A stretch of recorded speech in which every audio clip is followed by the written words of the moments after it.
Hare Krishna, everyone. Please accept my humble obeisances. So, Mataji is here. Hare Krishna, Mataji. Please accept our humble obeisances. Thank you so much. We are very fortunate to have Her Grace Kasturika Mataji. So, Mataji got introduced to Krishna consciousness through college preaching while she was doing her masters in Melbourne. And then Mataji, after completing her masters, she moved to the Brahmacharini ashram in ISKCON, Melbourne, and she served there for a few years.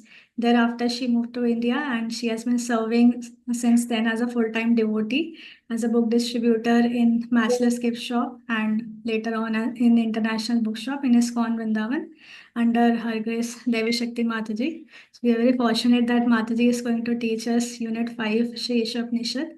Mataji is also actively engaged in college preaching. Thank you so much, Mataji. Over to you. Thank you, Shruti Priya Mataji. So before we get into the class, can we do Kirtan just for a few minutes? Yes, sure, Mataji, please. Thank you. I'm audible, right? Yes, perfectly audible. Okay, thank you. Jayo Radha Madhava Kunja Vihari Jaya Gopi Jana Vallabha Viradhari Yashodanandana Vrajajana Ranjani Yamuna Tira Bhavanachari Hare Krishna Krishna Krishna Hare Hare Hare Rama Rama Rama Hare Hare Hare Krishna Krishna Krishna Hare Hare Hare Rama Rama Rama Hare Hare Hare Krishna Krishna Krishna Hare Hare Hare Rama Rama Rama Hare Hare Hare Krishna Krishna Krishna Hare Hare Hare Rama Rama Rama Hare Hare Jaya Prabhupada Srila Prabhupada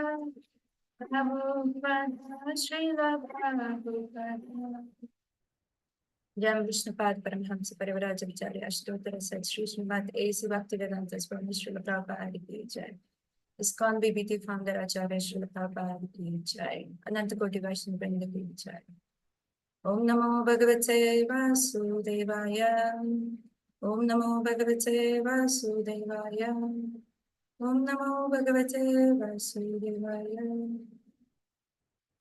Welcome everyone. Thank you first of all to Shruti Priya Mataji and Rukmini Mataji and Rasal Prabhu for giving me this opportunity to share whatever I learned. So before we get into the class itself, what I want you to do, what I wanted to do is take 2 minutes or 2 or 3 minutes of time, take a pen and a paper. Apart from getting a Bhakti Shastra degree, if we complete Isopanisad, then we'll get a Bhakti Shastra degree.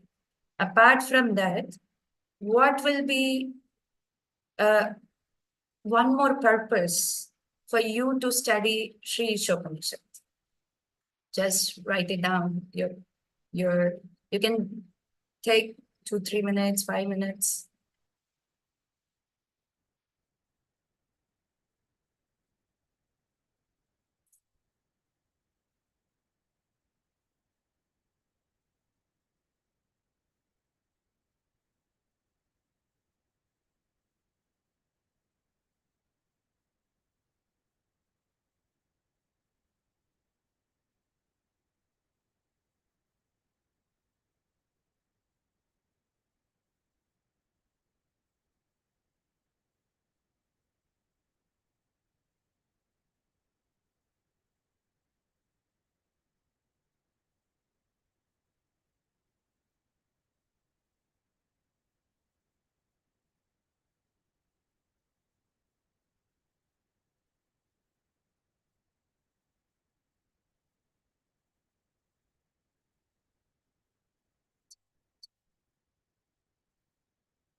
So anyone wants to share what will be one of the purposes for us to study Sri Isopanisad?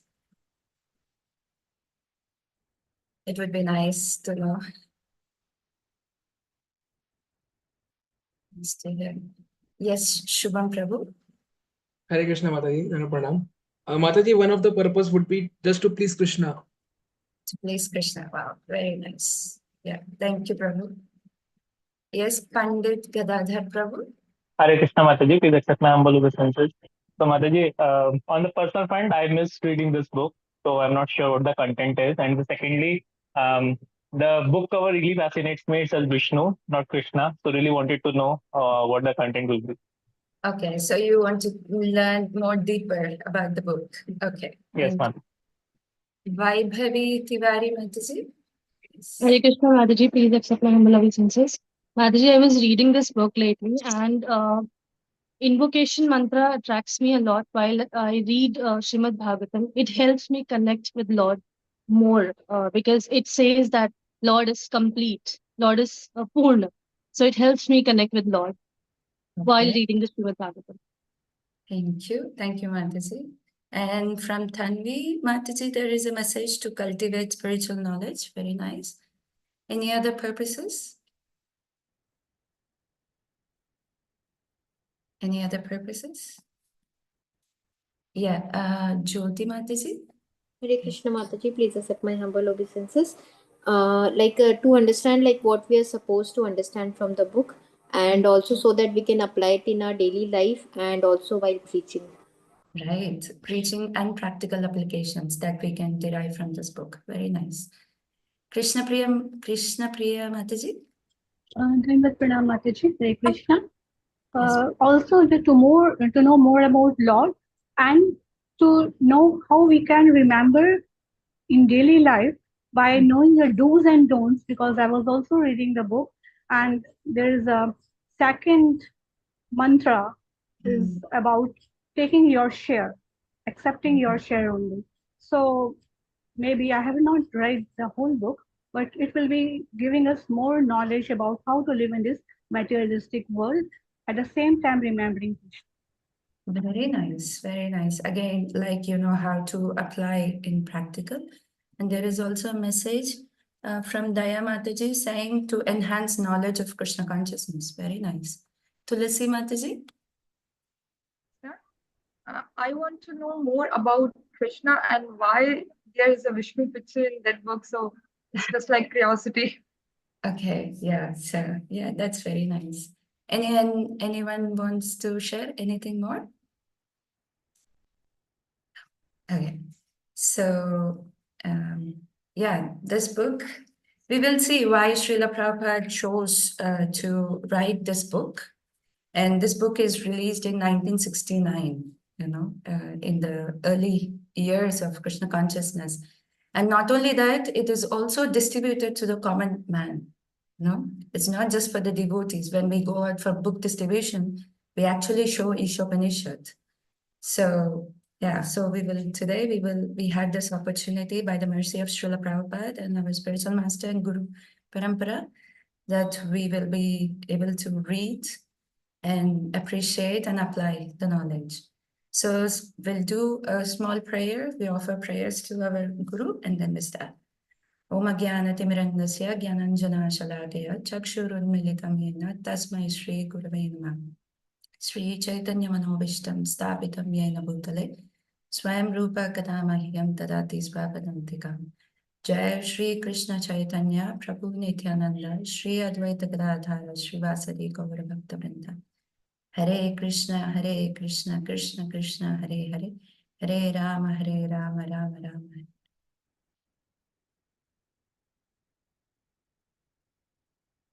So, starting, I want to share my screen.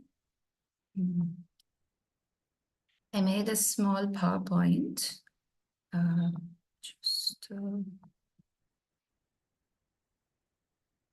Okay, there you go. Is everyone able to see my PowerPoint? Yes. Maybe I just need to. Yeah. So today we are just doing introduction and invocation. Tomorrow we will do the first, second, and third verses together. I'm just trying to, I'm so sorry. 1 second. Oh, yeah. Where is it? Such. Oh, perfect. Resume share. Now everyone is able to see, right? Just this. Yeah. Thank you. So today we are just doing the introduction and invocation. Today may be a little bit technical, so don't worry about so many details. It's just for us to, as some of you said, what is this book about? Why is Prabhupada given this book? And importance of Isopanisad, what is Upanishad, and how it's going to fit in our Krishna consciousness. So there will be a lot more details. So don't be, worried about, if I have to by heart all these details. These details help us to appreciate. Yes, Daya Mataji, you raised your hand. Hare Krishna Mataji, Danvat Pranam. Yes. Mataji, there are so many Upanishads, so why only this Upanishad we are studying? Yeah, that's what we will be discussing right now. Yeah, that's why I was telling that there will be some details which I have included. I don't want anyone to be overwhelmed and nothing to be by-hearted. It's just for us to understand deeply why Prabhupada has chosen Isopanishad. So what is overview of Isopanishad? Isopanishad has 18 mantras. So first is an invocation. So, and then we will see the first mantra that is talking about how the Lord is the complete whole. Then the second mantra is talking about understanding one's quota. Third is about soul killing. The soul can never be killed, but here the mantra is talking about soul killing. What makes someone kill their soul? It's very interesting to go and learn. And mantra 4 is talking about Supreme Independent Lord, and 5 about how the Lord is inconceivable. And 6, how a pure devotee is seeing Krishna everywhere, God everywhere. And also the qualitative oneness. How can we be qualitatively one with the Lord? We always hear this example that, we are in quality, we are the same with the Lord. So how are we equal? So that's what mantra 7 is talking about. And 8, it's going to talk about the Supreme Lord's eternal qualities, which always are there with Krishna. And 9 is talking about Vidya and Avidya. And 10 is talking about results of following the process of Vidya and Avidya. So we will very deeply, we will be studying what is considered to be Vidya and what is considered to be Avidya. And 11 is an interesting verse because it talks about not just to reject avidya, but how to utilize vidya and avidya in practice. Then 12 is about sambhuti and asambhuti. Sambhuti means worshipping the Supreme Lord. And asambhuti means that we are worshipping something temporary. It is impersonalism or even the demigods worship. Now, 13 is talking about results obtained by following the process of sambhuti and asambhuti. And 14 is talking about how the Supreme Lord, what is the position of the Supreme Lord and his temporary manifestation, along with the demigods. So we are learning about everything in relation to the Lord. 19 is an appeal to the Lord because this is where a devotee is praying to show Krishna, for Krishna to reveal himself. And 16, the devotee is asking for a benediction. He's asking for a benediction from the Lord. 17 is again, the devotee is further requesting for the mercy of the Lord. And 18 is the final call, complete surrender unto the Supreme Lord. So these 18 verses are very deep, and it covers everything about the jiva, the material world, and the Supreme Lord. in everything in that relation. Now, as Daya Mataji has just asked, so we will be going into why Isopanisad. But before even we go into why Isopanisad, we need to know what is Upanishad. Upanishad means it's actually the head of the Vedas. And that's why it's the Vedanta. So at the end of the Vedas, so the knowledge, it's the complete in itself of all the Vedas. That's why it's Vedanta. In order to harmonize the statements of Upanishad, Srila Vyasadeva wrote Vedanta Sutra. Again, for someone to understand this Vedanta, Vyasadeva wanted to simplify, and again he wrote Vedanta Sutras. Now, what is Upanishad? Upa means near, like someone sitting close, near. Nisadi means to bring. So this Upanishad means that brings a person close. It helps us to come closer to the Supreme Lord. Another meaning of Upanishad means it's again near. Ni means certainly. Sad means to loosen, destroy, or to attain. So it brings us closer to the Supreme Lord. It loosens our bondages, material bondages. It destroys our ignorance. And it also helps it destroys the ignorance about who we are, right? And our relationship with the Supreme Lord. It destroys our ignorance about who we are. And it reveals our constitutional position. Sorry, oh, I don't know what happened.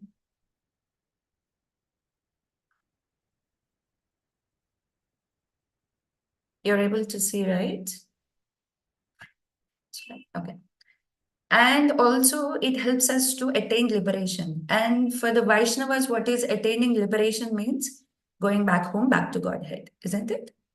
So usually Upanishads means this is imparted from the Guru to the disciple in confidence. It's not spoken very outwardly, but it's very, very, very secretive, very rahasya. This is Brahma Vidya and Rahasya Vidya, very secret spiritual knowledge. So the spiritual master gives to the disciple in confidence. And as we know, there are 108 Upanishads, and out of which 11 are principal. What are those 11? Isha, Kena, Kata, Prashna, Munda, Manduka, Tirti, Atrayam, Shandogyam, Brihat Aranyakam. And apart from that, these are 10. And also it includes Seteshwara Upanishad. So it makes 11 important principal Upanishads. Now coming to background of what is Isopanishad.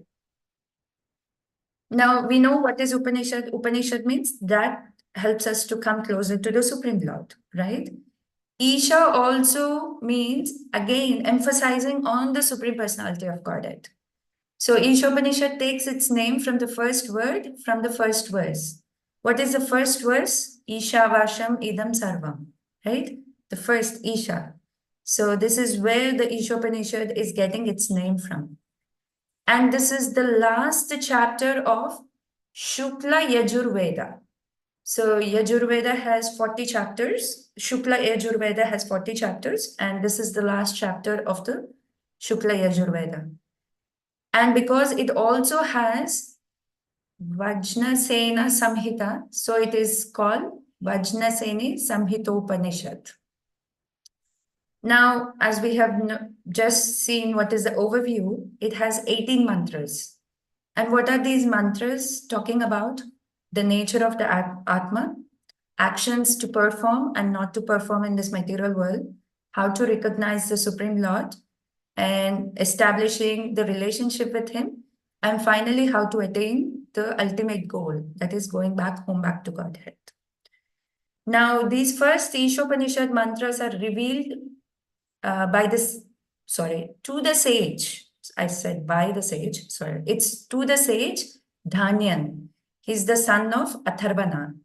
And Atharvana is the father of Dhanyan. He was the one who instructed this Isopanishad to his son.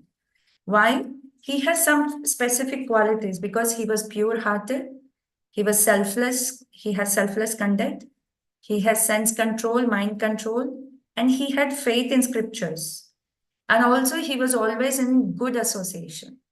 So if a devotee has all these qualities, they become eligible to receive the knowledge. So Dhanyan is an example standing out that he received the Isopanisad because he has all these qualities.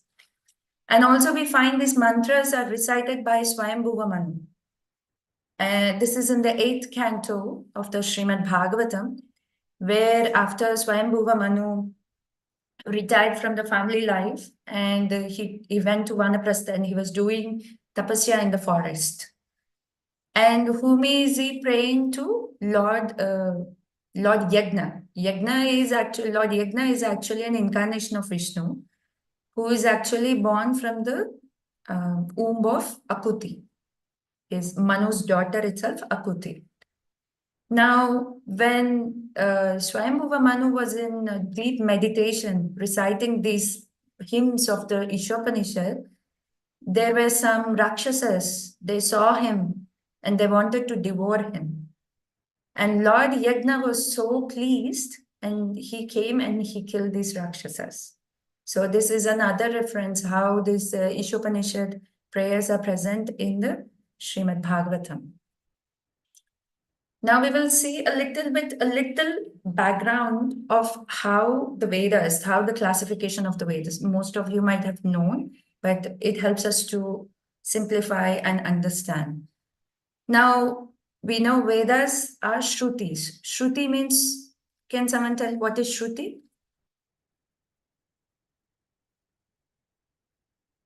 Yes, Shubham Prabhu. Mataji, verses which are directly spoken by Lord. Yes. Shruti also means that to be heard. We are learning the knowledge through hearing. Yes. Now, the Veda, initially it was only one Veda.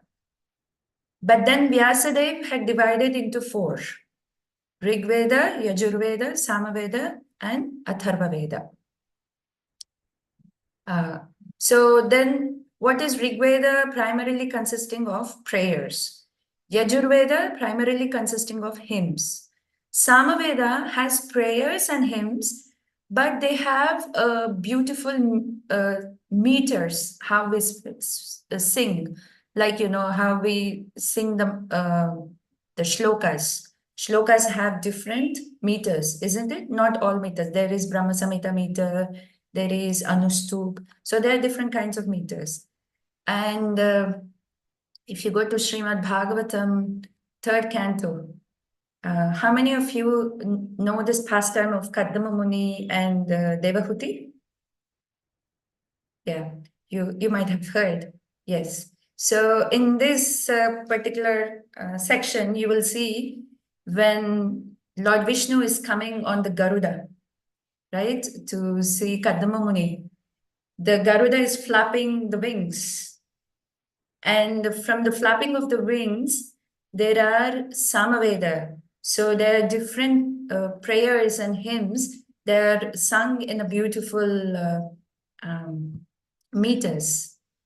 It is said that Garuda, when he flaps the wings, the Samaveda is heard. And then the last is Atharva Veda. Atharva Veda is basically about how to maintain the body and how do this material world is maintained. It is all about talking. And then again, you see the further classification, like how many mantras are there, how many chapters are there. Yeah. Now, again, then there is a subdivision of each Veda. Now, there are in each Veda, Rig Veda, Yajurveda, Samaveda, and Atharva Veda, there are 4 things. Primarily, it has. What does it has? Samhitas, Brahmanas, Aranyakas, and Upanishads.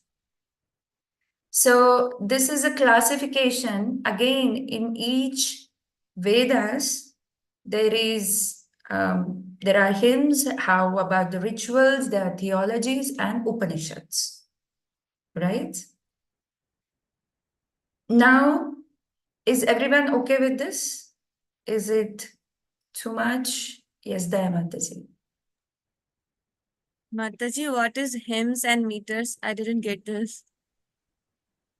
Meters means how we sing, like Govindam Adi Purusham Tamaham Bhajami. So you see, no, what is the Brahma Samhita prayer?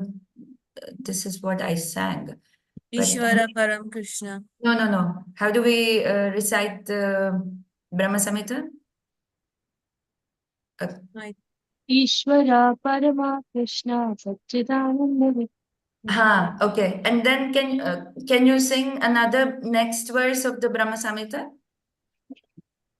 Sarva Karan something. Anadi Radhe Govinda Sarva Karana Karana No, divorce. I'm asking, can you sing another?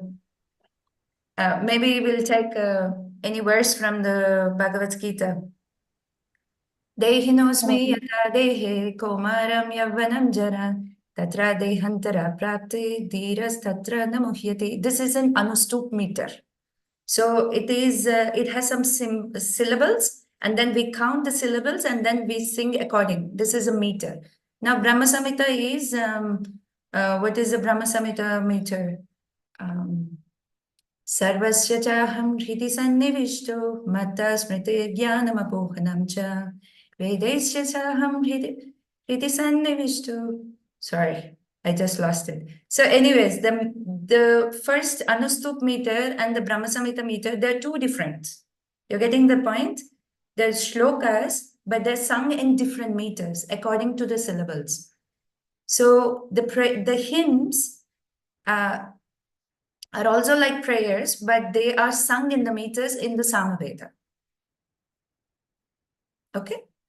Is it okay? To some extent.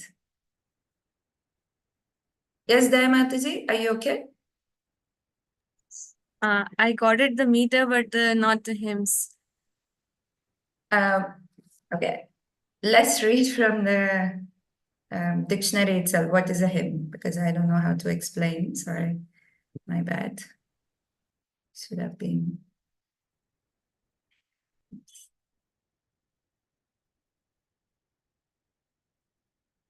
Can anyone look into it? Meaning.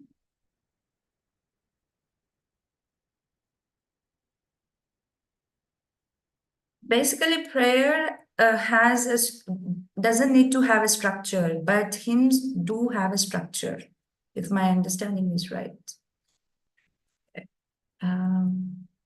Just 1 second.